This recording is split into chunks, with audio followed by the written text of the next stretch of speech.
sejam bem-vindos ao nosso podcast Emocionalmente Sã. O podcast que fala sobre saúde e saúde mental de forma descomplicada. Ela é a Simone. E ela é a Priscila. Hoje a gente vai atender os pedidos de vocês, que é para falar sobre um tema muito importante, sobre ansiedade. Recebemos várias perguntas e a gente resolveu montar esse podcast para explicar, tirar as dúvidas, e a maioria das explicações que a gente vai trazer hoje tem a ver com o que nós ouvimos nas nossas caixinhas de perguntas, o que o pessoal mandou para a gente nas redes sociais. Então, vamos lá. Vamos lá, primeira pergunta. O que é ansiedade? Isso é muito legal da gente explicar, Pri. A ansiedade, ela é uma resposta emocional. O que vem ser uma resposta emocional?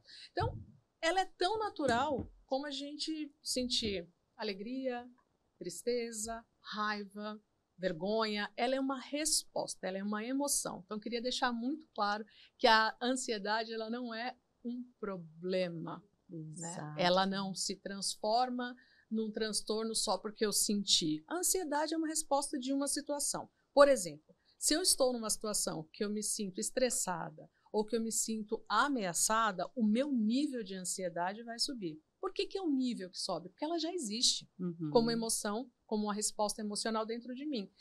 E isso é muito importante, né? Se você tocou num ponto aí que eu acho que vale a gente ressaltar, né, falando de emoções, que é uma das dificuldades que muitas pessoas têm de nomear, né? Quais são as emoções? E as emoções, elas nos movem, elas estão presentes na vida de todos nós. Se a gente puder falar de emoção básica, a gente tem as 5 básicas, que é medo, né? Ansiedade, raiva, tristeza e alegria e felicidade. 5 não, vamos botar 7, então? Sim. Nojo e vergonha. Nojo e vergonha.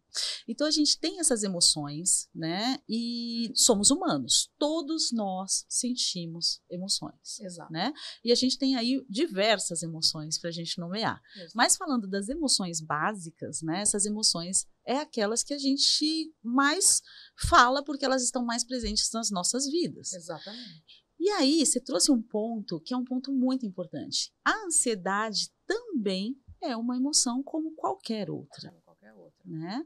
Então, assim, é muito comum chegarem os pacientes no consultório, ou não só os pacientes, e um bate-papo com pessoas que não têm, né, tanta informação ou não sabem que a ansiedade também é emoção. E é importante a gente ressaltar, Pri, que a ansiedade ela é uma das emoções mais primitivas que trouxe a evolução do ser humano até aqui.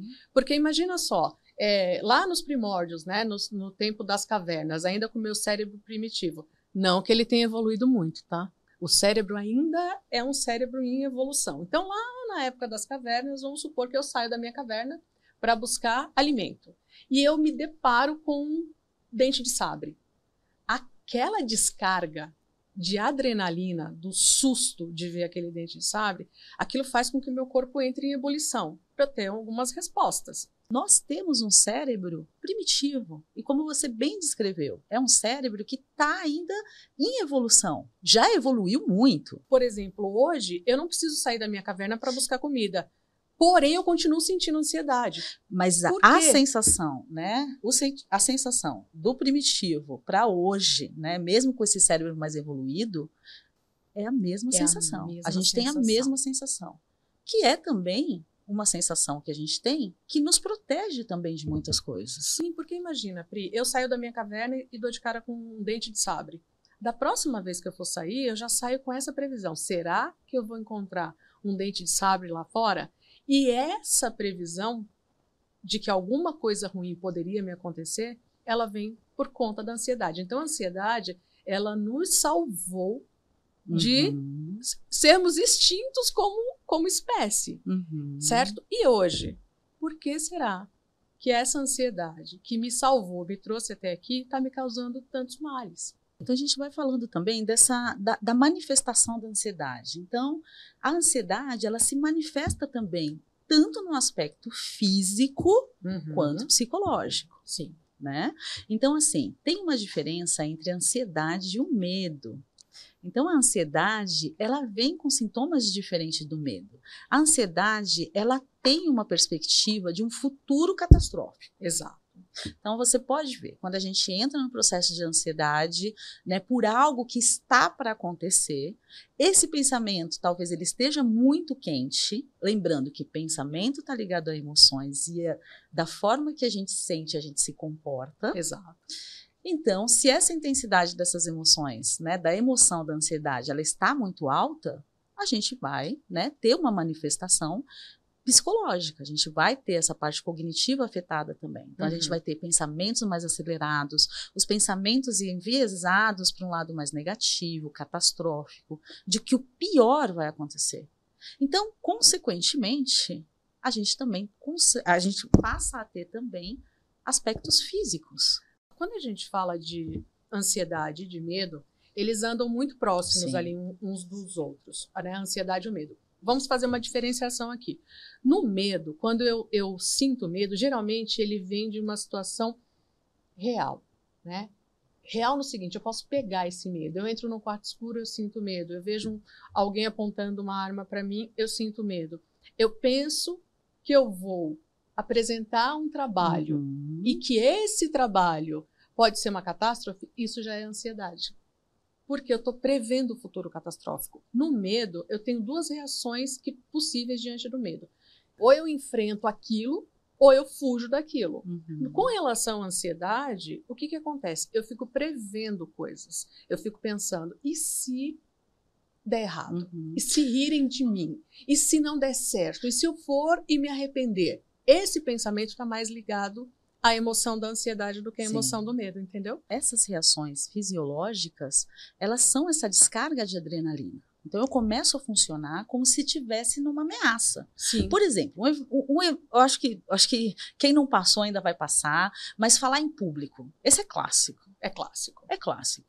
Se alguém disser, eu nunca fiquei ansioso falando em público, eu vou dizer que talvez, né, se preparou muito, mas ainda assim. Quando a gente vai falar em público, se prepara muito, fica muito dono de si, a gente deixa de ter aquela descarga de adrenalina boa que faz a apresentação ficar gostosa, ficar um climão. Aí você fica meio patético, meio monótono. Acho que essa é a palavra que eu queria dizer, meio monótono, assim. E a sua apresentação pode não ser tão rica. A ansiedade, com essa adrenalina, dá aquele saborzinho da emoção, sabe? Dá aquele colorido na fala. E faz que você tenha uma boa desenvoltura também. Né? Sim. Mas a ansiedade, ela tá presente. Tá presente. Então, assim, algumas vezes a ansiedade, né, e o medo também, ele é um fator que pode paralisar. Você deve ter atendido ou conversado com alguns amigos, quem já não foi à frente de um palco, estava super preparado, e quando chega na hora H, que olha para aquele público, os pensamentos ficam acelerados, o pensamento de, e se eu falar alguma bobagem? E se essas pessoas rirem de mim? E a pessoa faz o quê? Ela começa a ter sudorese. Começa a gaguejar. Tremor. Vai segurar o microfone, tá trêmula. Ela começa a se comportar de acordo com a ansiedade, que é a emoção. Gerada pelo pensamento. Se eu for mal, se rirem de mim. Catastrófico. Quantas vezes você viu, de fato, na tua vida, alguém jogar um tomate em uma apresentação? Eu nunca vi. Mas a gente fica com a sensação de que vão vaiar, de que vão jogar um tomate. Vaia depende do conteúdo, não da forma como eu estou apresentando. Porque as pessoas, elas se solidarizam, Pri, quando alguém está nervoso. A gente fica no palco nervoso, mas se você olhar para o teu público, ele está solidário. Porque, como você falou, é difícil subir num palco e não dar um tremor, boca seca, gagueira, sudorese, muito difícil. E você sabe, tem uma coisa interessante, né, que a gente pratica muito isso. Porque as pessoas são humanas, elas humanizam também. E elas são empáticas. O que é a empatia? Ela se vê no lugar do outro. Sim. Ela já passou por isso também. Ela já teve medo, ela já se sentiu ansiosa de fazer uma apresentação. Talvez, né, numa dimensão menor, vamos pegar uma apresentação na escola, uma apresentação na faculdade. Né? Você vai estar com o grupo, mas você vai fazer uma apresentação e a ansiedade ela vai se manifestar.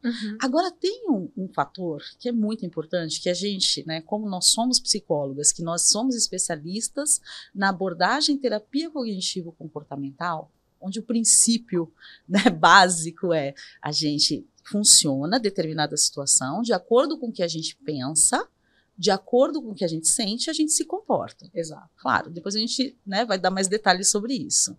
Mas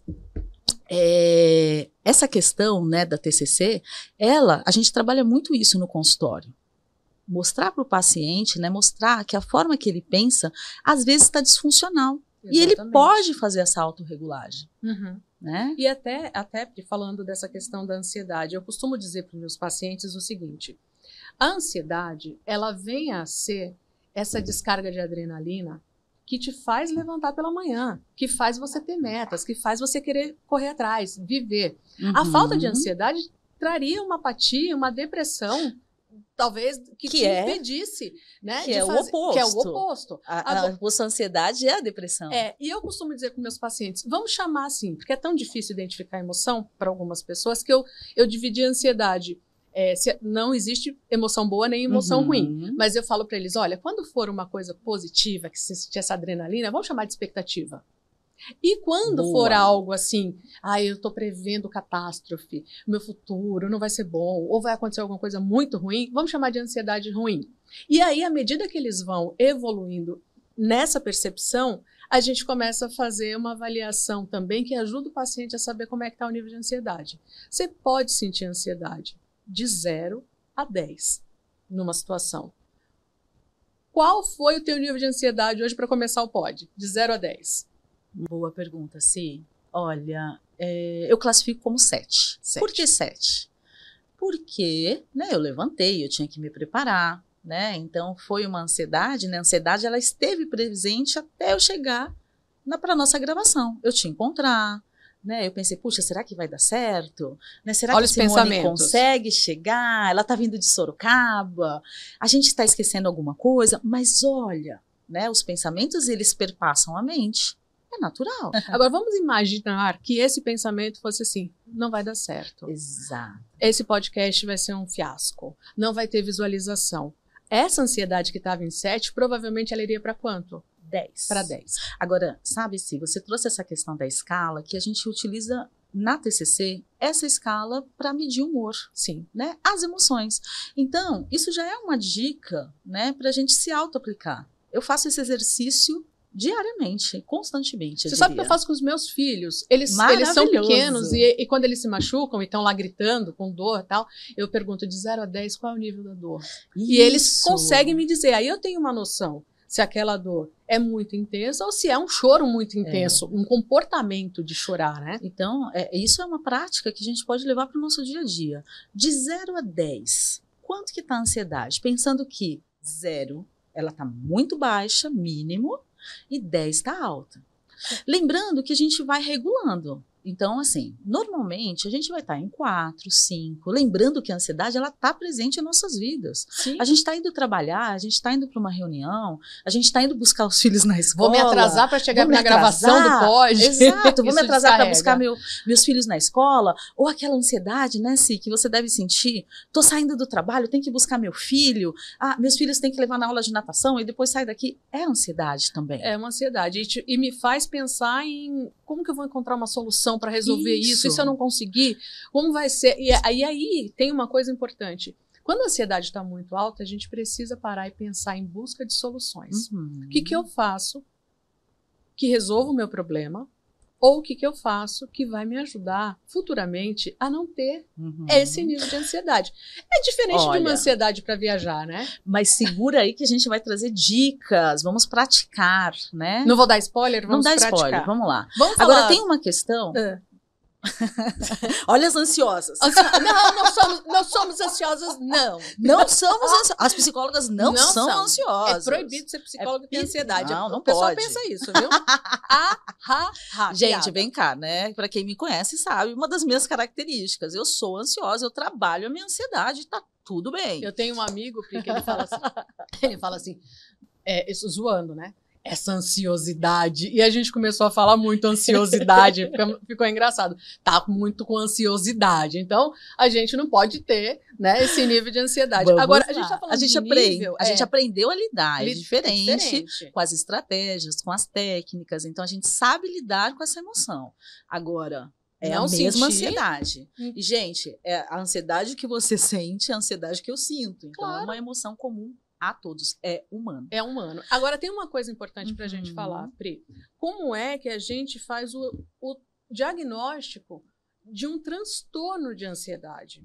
Né? Para nós que estamos na clínica, é muito importante a gente diagnosticar se trata de uma ansiedade ok, do dia a dia, esperada, ou se aquilo já se transformou num transtorno. Né? E aí depende muito do quê? Do prejuízo. Pois é. Sim, olha, eu acho que a regra básica é: está em prejuízo? Está em sofrimento? Sente que a ansiedade já está trazendo prejuízos para a vida, está afetando as áreas da vida. Quais são essas áreas? Relacionamento conjugal, familiar, profissional, acadêmico. Né? Acadêmico, está prejudicando a minha saúde. No seguinte sentido, tem pessoas que estão num grau de ansiedade tão elevado e que permanecem no 10. A questão está aí, a gente permanece, ele fica nessa frequência. Eu estou 9, 10, eu não consigo diminuir, eu estou 9, 8, 10. 9, 10. 8, 9, 10. Aí o que acontece? A pessoa não dorme direito, né? Ela já acorda no meio da noite, já pensando né, o que vai acontecer no dia seguinte, tá tudo dando errado, as coisas não vão evoluir. Ela começa a ter sintomas também, pode ter enxaqueca. Quando a ansiedade ela está nessa frequência 8, 9, 10, é onde, né, de fato, a gente sabe que já tem um diagnóstico, que tem uma tendência a ser um diagnóstico clínico. Né? Que aí a gente vem buscar, né, dentro desse diagnóstico clínico, dentro desse guarda-chuva que é a ansiedade, os possíveis diagnósticos. A gente faz um rastreamento, a gente faz um levantamento, um acompanhamento junto com uma equipe, um psiquiatra. Ou aplica um inventário para ver qual é o nível que vem se mantendo ali ao longo das semanas. Por exemplo, como você falou do guarda-chuva, né? Ansiedade é o guarda-chuva. O que a gente pode ter embaixo? Um tag, transtorno de ansiedade generalizado. O que mais que a gente pode ter embaixo? Transtorno do pânico. Pânico. Quando é pânico, a sensação que a pessoa tem é quase morte. É iminente de morte. Ela sente taquicardia a ponto de ir para o hospital achando que está infartando. Esse é um aspecto muito importante, né, para a gente ressaltar, porque muitas pessoas às vezes confundem, né, o transtorno de pânico com a crise de ansiedade. Então, tem essa questão, né, do pânico, ele ser essa sensação iminente de que ela está desfalecendo, que ela vai morrer. Ela vai morrer. Então, muitas pessoas acabam no PS, né, relatando que estão tendo sintomas, né, que o corpo está parando, que está tendo um infarto, falta de ar, taquicardia, sudorese. Tem uma questão, né? A ansiedade também, ela vai trazer essa questão da falta de oxigenação. Sim. A ansiedade como guarda-chuva mãe é uma emoção. Sim. Quando ela começa a ficar em níveis mais intensos, a gente entende que a pessoa está tendo ali episódios ansiosos mais frequentes e que a gente precisa agir para reduzir essa ansiedade. Agora, quando eu falo de transtorno, eu estou falando de TAG, transtorno de ansiedade generalizada. Eu estou falando de pânico, que é uma sensação de quase morte. Eu estou falando de ansiedade social ou fobia social, certo? E também a gente está falando de ansiedade de separação, que a gente vê muito nos pequenos, né? Épocas de colocar na escola, de deixar lá, as crianças tendem a ter ansiedade de separação, ou crianças que não se sentem seguras, sozinhas ou longe dos pais. E o outro aspecto de transtorno é o TEPT. É o transtorno de estresse pós-traumático, que se vocês quiserem saber mais, tem um vídeo da Edela Nicoletti com a gente, já está no YouTube, falando um pouco de TEPT. Muito bom, com muita clareza. Para quem quer entender mais sobre TEPT, busque aí nos episódios, que a gente tem um episódio inteirinho sobre transtorno de estresse pós-traumático, que também está nesse guarda-chuva, nessa cadeia da ansiedade. Exatamente. Então, e aí, voltando, né, para esses sintomas físicos e o que a ansiedade pode causar, eu acho que é muito importante a gente ressaltar, né, que as palpitações, sudorese, tremores, falta de ar, dor no peito, tontura, sensação de sufocamento, aquela sensação de que estou sufocado, uma tensão muscular, você vai tensionando as musculaturas do corpo. Às vezes as dores que a gente sente, né, nas costas, a dor aqui, né, no trapézio, é proveniente da gente ficar rígido, muito tenso. Porque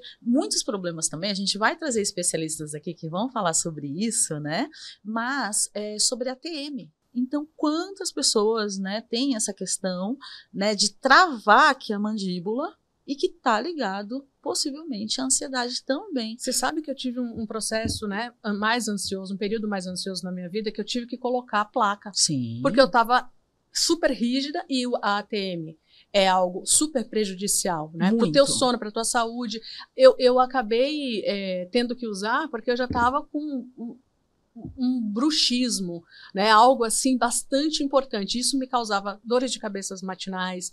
Eu acordava rígida. E aí eu pus a placa e eu fui fazendo, lógico, né? Todo um processo de lidando com esse período. Foi um período, né? Um evento ansioso. E aí, depois que o evento ansioso se dissolveu, eu também deixei de usar a placa. Aí até coloquei aparelho e a minha placa tá perdida, gente. Porque agora eu devo fazer uma... Viu, doutora Raquel Bortoleto? Vou fazer uma nova placa com a senhorita. Ai, puxa vida, quanto tempo eu não vejo Raquel. Raquel um beijo pra Raquel. Vai vir aqui falar com a gente, né? Sobre saúde bucal de crianças. Gente, olha... Não, tem que vir aqui falar e com toda essa graciosidade dela, ela é uma né? fofa. Mas vamos lá, né? E essa tensão mesmo muscular, eu também já passei por situações similares e quebravam meus dentes, né? Então você tá lá, quebrou, né? Então, por quê? Porque quando você vai dormir, você tensiona toda essa região. Então a gente nem percebe. Olha que grau que a ansiedade, né? E o que ela pode nos provocar. Olha só que interessante. Durante o dia, a gente até dribla as questões ansiosas. À noite é que o negócio começa a ficar complicado. Porque à noite, quando você vai dormir, tudo aquilo que você deixou passando, que você não lidou, ele volta, né? E aí volta a insônia, aí volta a tensão da ATM, aí voltam os pensamentos disfuncionais com muita força. E se a gente tem um cérebro tendencialmente ansioso e não temos qualidade de sono, gente, é jogar água em chapa quente, frita o cérebro. Então, o sono também, Pri, é um sintoma, talvez, dos mais clássicos para o padrão ansioso. A falta de sono, né? É uma seja das queixas inicial, principais. aquele sono que no comecinho que as pessoas não conseguem dormir, seja no meio da noite, ou seja no sono mais tardio, já no final da noite para o começo da madrugada. É porque a pessoa, né, que está nesse padrão de ansiedade, dificilmente ela entra no sono REM, que é o sono profundo, é o sono mais relaxante. É aquele sono, né, que é revigorante, que onde você o seu corpo vai estar trabalhando, o seu cérebro, o seu sistema nervoso lá, a maquininha nunca para funcionando, né, para se restabelecer, para que você consiga seguir, né, no dia seguinte. Então, assim, sono é inegociável. Não, se a conta não fecha... Eu não trabalho com nenhum paciente... Se não fizer essa regulagem... Se não fizer regulação de sono. Não porque tem como. Você trabalha e assim, é como se você fosse... Sabe o mito do Sísifo? Que empurra a pedra até o monte e depois volta a pedra no outro dia para ele empurrar. É um trabalho que não tem fim se você não regular o sono. Então, é muito importante. Regular sono, pessoal, assim, a gente tem todo um protocolo de regulação de sono. E vai depender de cada pessoa para sabermos o que a gente pode contar como outros elementos. É medicação? Por quanto tempo?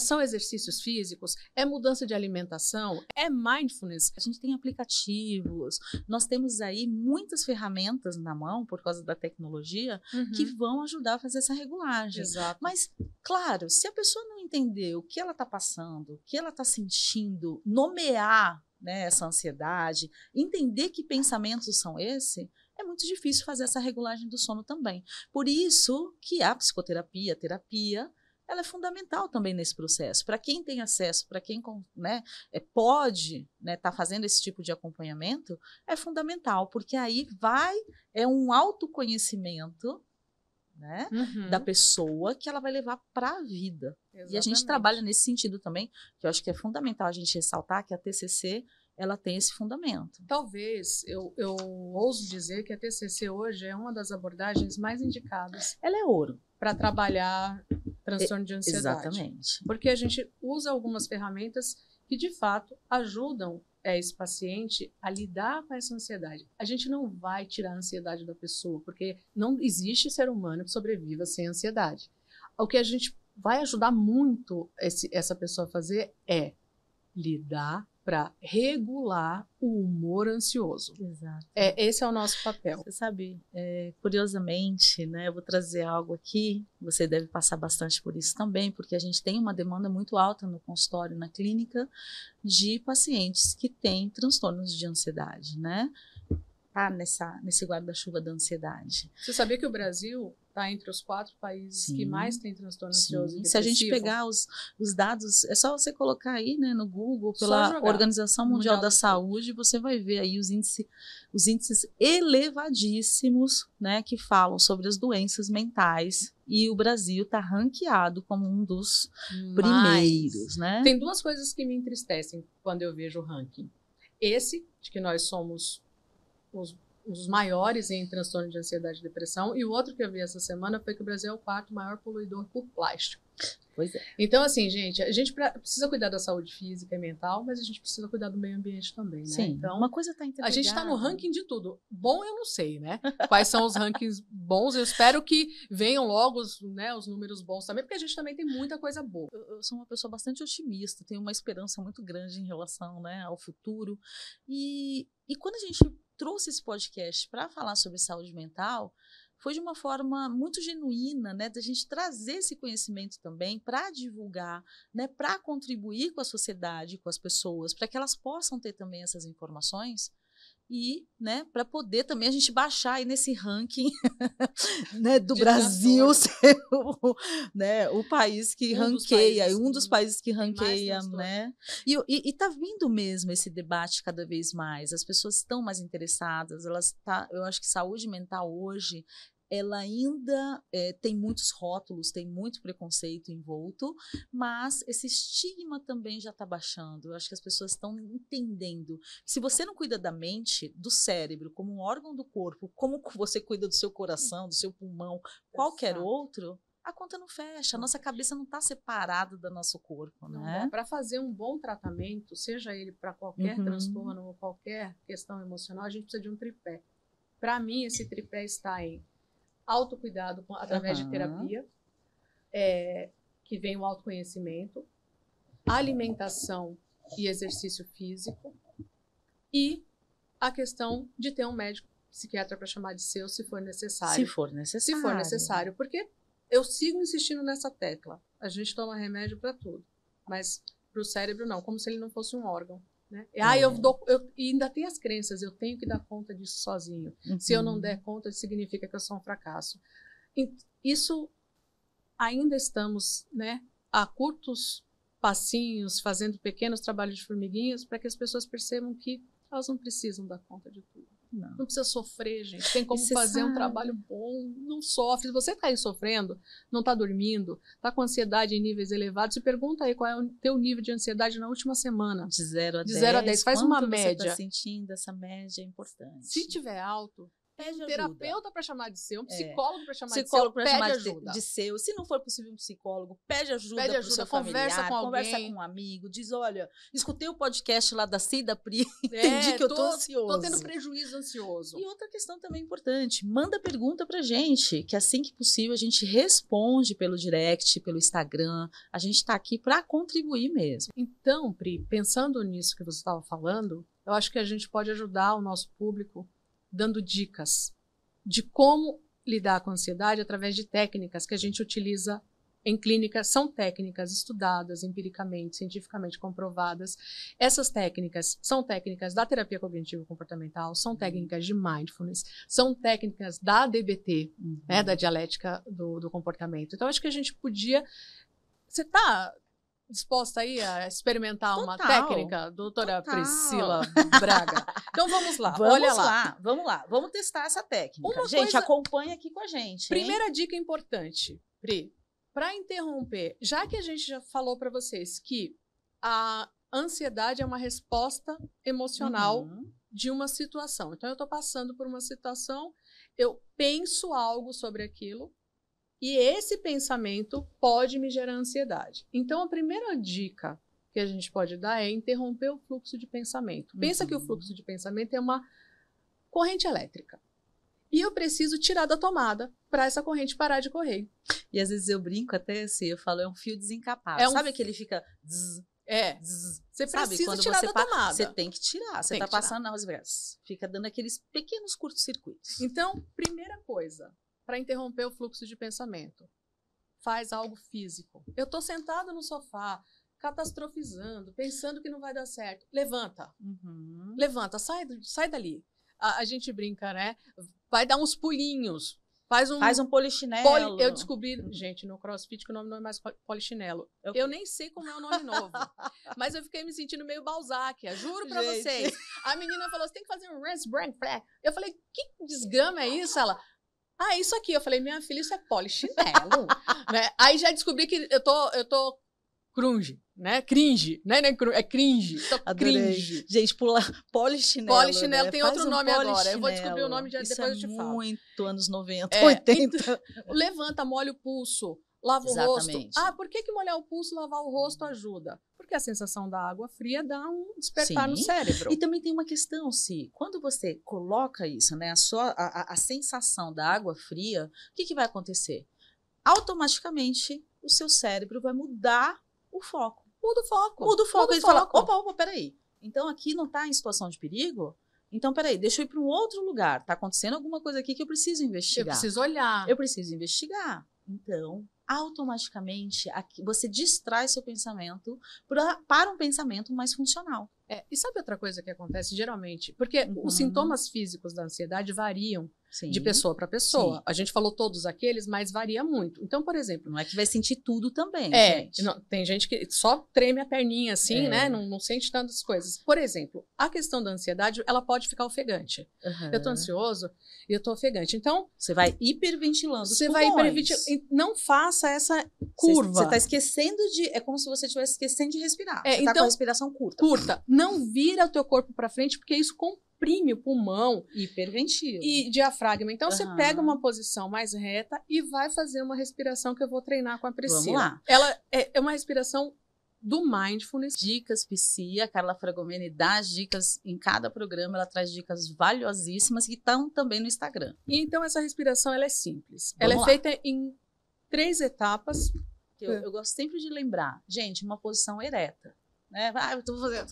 Né? Ou deitada. Ou deitada, com diafragma livre. Né? Você tem que ser numa posição que você consiga, né, ter esse fluxo da respiração. Deixa o ar entrar, não fica assim. Então, por exemplo, você vai se colocar 2 pezinhos no chão, se possível for, ficar reta, e aí você vai inspirar contando até 3. Vou até tirar o óculos. Então, vamos lá, Priscila. Inspira.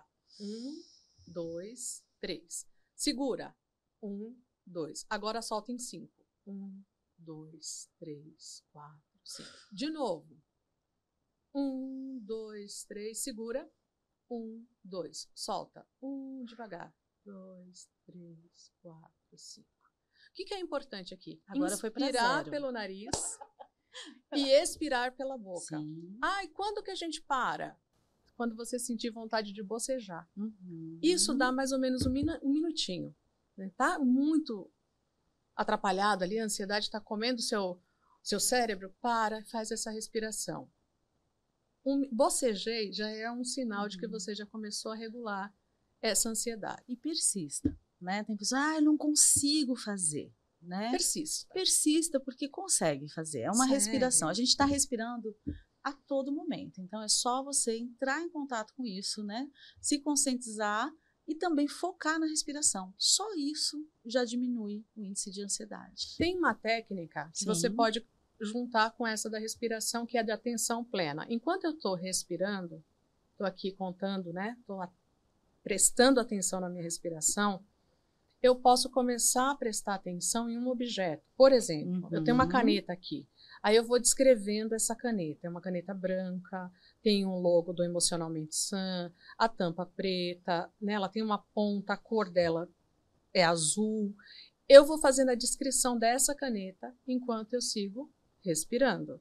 Dessa caneta eu posso começar a descrever o ambiente. Eu tenho uma mesa, né, marrom, com desenho de madeira.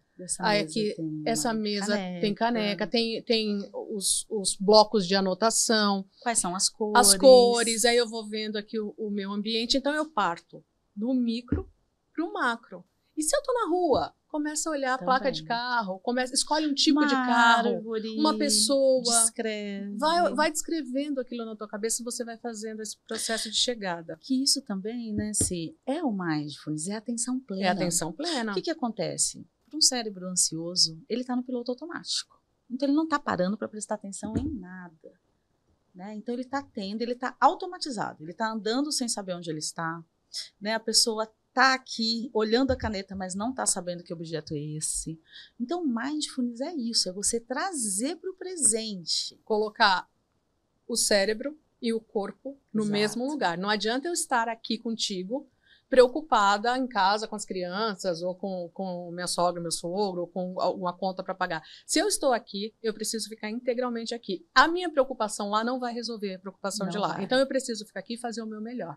Às vezes, os meus pacientes perguntam, Simone, você não tem problema? Porque você atende plena. Eu falo, eu tenho problema como todo mundo, né? Porém, no momento que eu estou ali com o meu paciente 50 minutos, eu estou 50 minutos com ele. Sim, é um trabalho. A gente está em plena atenção. Plena atenção, exatamente. E o mindfulness é prática. Vale lembrar que a gente está falando aqui de estratégias de treino. Quanto mais você treina, mais isso vai entrando na sua rotina. Eu falo isso para vocês, que eu sou a pior aluna de mindfulness que eu conheço. Porque eu tenho muita dificuldade. Eu sou inquieta, né? Eu tenho dificuldade de me concentrar. Aliás, eu vou mudar o verbo. Eu tinha. Porque de tanto assistir, de tanto ver a Carla, de tanto fazer exercício, eu hoje já consigo fazer muitas coisas que me ajudam a dormir melhor. Sim. Eu faço com as crianças na hora de dormir, né? A gente respira. Eles vão entendendo que essa chegada para o sono também não é só deitar e dormir, tem um processo. Você vai desacelerando a mente, automaticamente essa ansiedade ela vai baixando. Vou até dar uma dica aqui, né, para quem quiser, falando sobre mindfulness, a Carla Fragomeni, especialista em mindfulness, maravilhosa, eu diria, né, uma das mais importantes, né, especialistas do Brasil. A Carla tem um canal no Spotify, Carla Fragomeni, e a Carla dá esse direcionamento. Então, para quem quiser e tiver interesse, tem uma das técnicas que ela traz, que é escaneamento corporal. Eu padeci horrores para aprender a fazer isso, viu, dona Carla? Mas agora eu já consigo. Eu não passo nenhuma técnica, e isso é uma dica que a Carla dá pra gente, para paciente, sem fazer em mim, sem testar em mim. Então, eu sei das dores e delícias de fazer o escaneamento corporal e outras técnicas de mindfulness. Sim. E hoje, eu consigo, depois de muito treino, completar um escaneamento corporal. E eu vou melhor numa direção, tá? De cima para baixo, de baixo para cima eu tenho mais dificuldade, mas mesmo assim eu tenho conseguido. Então, sabe, essas técnicas que a gente está passando, né? Então, a Carla Fragomeni, ela tem o canal, usem o canal, né? No Spotify, você vai lá, Carla Fragomeni, o Instagram também, ela sempre está trazendo uma prática. Então, isso também, né? Para quem entendeu hoje que está num estado de ansiedade mais elevado, use esses canais, porque eles vão contribuir muito nessa autorregulação emocional. A técnica que eu acho sensacional, a gente ia pegar aqui para mostrar para vocês e a gente acabou esquecendo, que é uma técnica do gelo. Essa técnica é da DBT. O que acontece? Eu estou muito ansioso, estou numa crise ansiosa ali, então eu preciso desfocar o meu cérebro.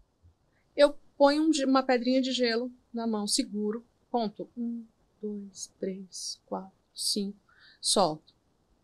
Seguro de novo, conto 1, 2, 3, 4, 5, solto. Aquilo começa a congelar a mão. A minha mão congela em 2 segundos, né?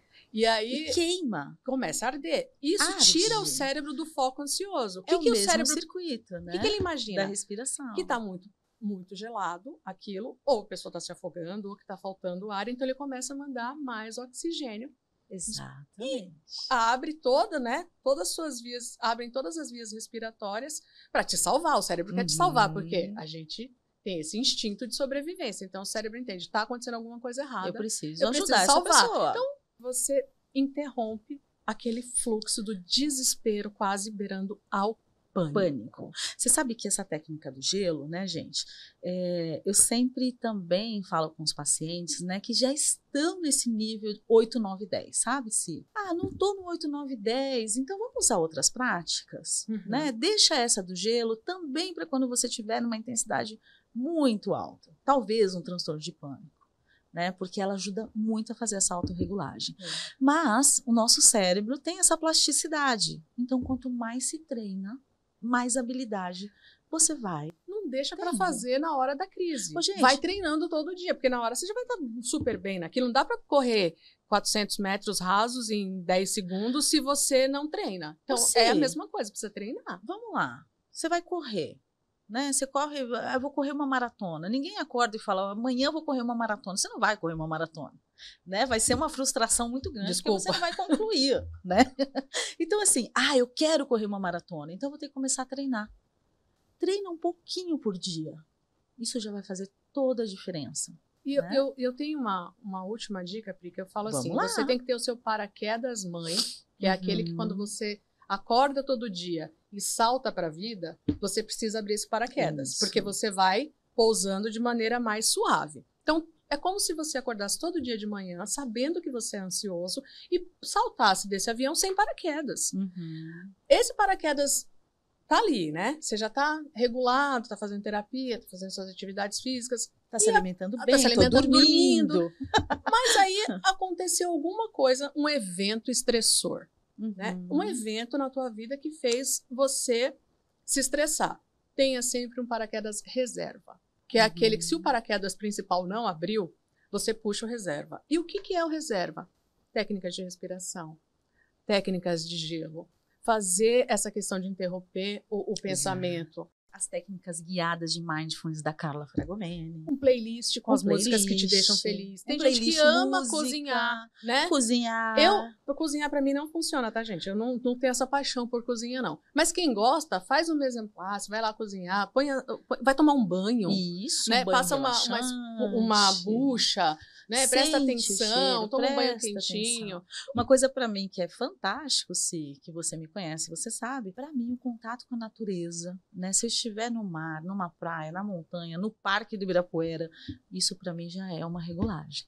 Então, assim, isso pra mim ajuda muito. Né? Sabe o que eu descobri que funciona muito pra mim? Caminhar. Pronto. Eu caminhando, eu ponho uma música, eu ponho minha playlist, que eu já tenho, minha playlist de salva-vidas, né? Eu ponho a música aqui no foninho e eu vou caminhando, vou respirando e aí isso vai me regulando. Então, pessoas lindas, eu acho que pra gente ir chegando aqui no nosso finalzinho, Pri, vamos lá. Para vocês que se identificaram como ansiosos, as dicas que nós tivemos hoje são as mais importantes, não deixe de avaliar o nível de ansiedade que você está sentindo. Cuide do seu sono, cuide da sua alimentação. Atividade física, cuide da sua alimentação.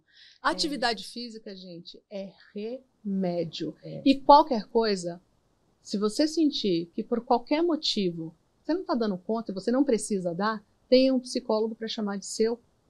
Não refute em fazer terapia. Né? Terapia cognitivo-comportamental é como a gente atua e a gente confia e sabe que vai, sim, dar resultado. Você não vai precisar ficar 15 anos para você ter o resultado. Em TCC, para essas questões, o resultado vem de uma maneira mais direta, mais objetiva. Então, meus amores, até a próxima, né? Até a próxima. Passou tão rápido, né? Tá bom, amiga. Adorei, viu? Poxa, como Foi sempre. bom estar com você, como sempre. Até a Pessoal, próxima. vamos lá. Sigam a gente no YouTube, no Instagram, em todos os canais. Divulguem para a família, para os amigos o nosso conteúdo. E também mandem através de direct, de e-mail, WhatsApp, perguntas, dúvidas e temas que vocês gostariam de escutar aqui no nosso podcast Emocionalmente Sã. Então, um grande abraço e até a próxima.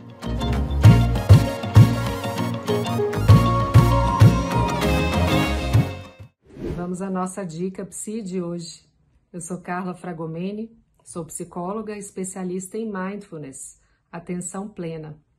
E hoje eu gostaria de falar com você sobre Mindful Eating, que significa comer com plena atenção. Comer é algo que está muitas vezes no nosso piloto automático. Nós comemos sem perceber. Nós comemos de forma inconsciente. Nós comemos pelo social, porque é o horário, mas não estamos de fato experimentando realmente o que poderia ser esse comer com plena atenção. A prática disso seria você primeiro observar a comida, observar o aspecto, estar de fato presente. Para isso, é importante que você esteja sozinha, Solte o celular, não esteja com TV ligada, nada. Você vai trazer a sua atenção ali para a comida. Observando primeiro o visual, as cores, as formas. E depois, quando for comendo, perceba a textura dos alimentos, os sabores, aí pode até fechar os olhos. E comendo devagar, realmente devagar. Ao engolir, perceba como o seu organismo recebe aquele alimento. Porque isso inclui também o depois. Às vezes nós comemos, por exemplo, uma caixa de chocolate. Na hora, nós estamos achando bom. Logo depois, já percebemos que o corpo não recebeu tão bem assim. Pode vir uma agitação, pode vir também uma culpa.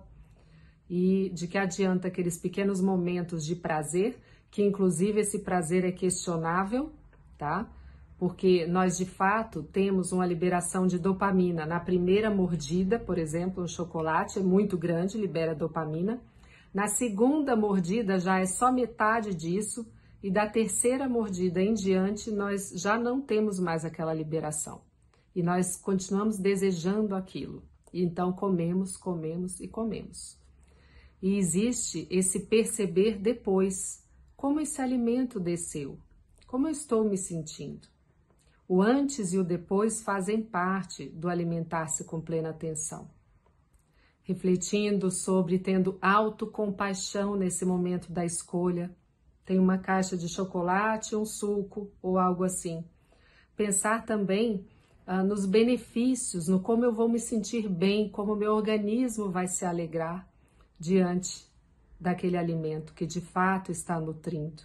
Então isso é um ato de amor. Comer é um ato de amor.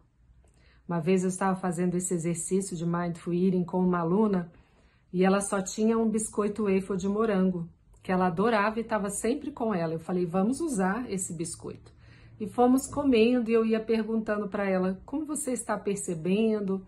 Como é a textura? E ela dizendo, é uma textura seca, o biscoito colou no céu da boca. E o sabor, como é?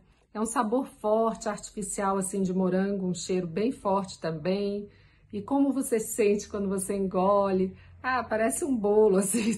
Quando acabou o exercício, ela me disse, Carla, eu descobri que eu não gosto desse biscoito. E ela parou de comer aquilo.